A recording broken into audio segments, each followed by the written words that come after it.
things are so messed up that it can be depressing. Depressing because in order to work out what's going on, you have to think. And I know that the majority of the public simply aren't able to think for themselves. They are other people's thoughts. They are told what to think and told how to feel about something by the television in the corner of their room.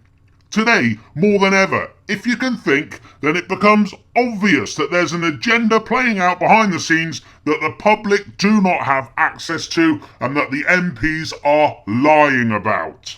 I mean, just look at this. Saudi Arabia executes a person every 2 days as rate of beheadings soars under King Salman. Saudi Arabia has executed 175 people in the past year at a rate of 1 every 2 days, according to a report by Amnesty International. Those are the ones that are reported. How many are going unreported? The kingdom killed 102 convicted criminals in the first months of 2015 alone, putting it on course to beat its 1995 record for the calendar year of 192, whose killing include children under the age of 18 at the time of the offence, and people suspected of having mental disabilities. Okay, so we now know, because of documents Judicial Watch got from the American Defense Department, that America, together with Saudi Arabia, are funding and training and arming ISIS. It's an open secret that our media simply will not talk about because both America and Saudi Arabia are apparently our friends. And therefore, they're the good guys. And in media world, the good guys don't create baddies to fight to further an agenda, do they? Oh no, in media world, baddies just rise from nowhere.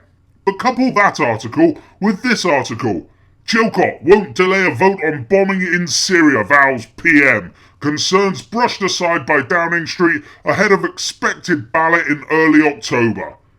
Demands to delay military intervention in Syria until after the Iraq inquiry has been published were brushed aside by Downing Street yesterday. MPs are expected to be asked to sanction a fresh bombing campaign against Islamic State terrorists in Iraq as early as October.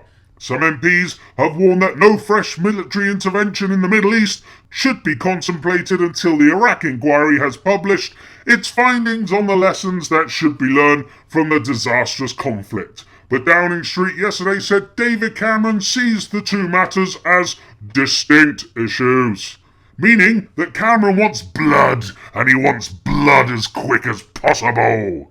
May I remind you again that some reports say that Cameron's bombing in Libya killed 60,000 innocent people.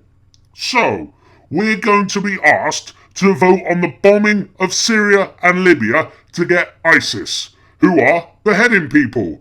Yet ISIS are being supported and funded by America and Saudi Arabia, who are our friends.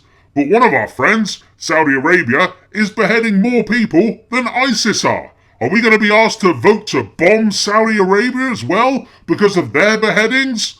Or is it okay to behead those people, just not the people ISIS behead?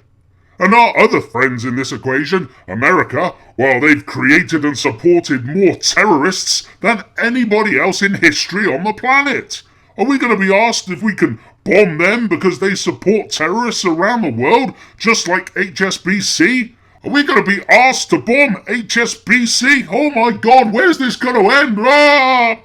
You see, you have to think, don't you? In short, we will be asked to bomb people who are beheading people and who are being supported by our friends who are also beheading people. More people than the people we want to bomb who are beheading people. Do you get it? The planet has gone mad.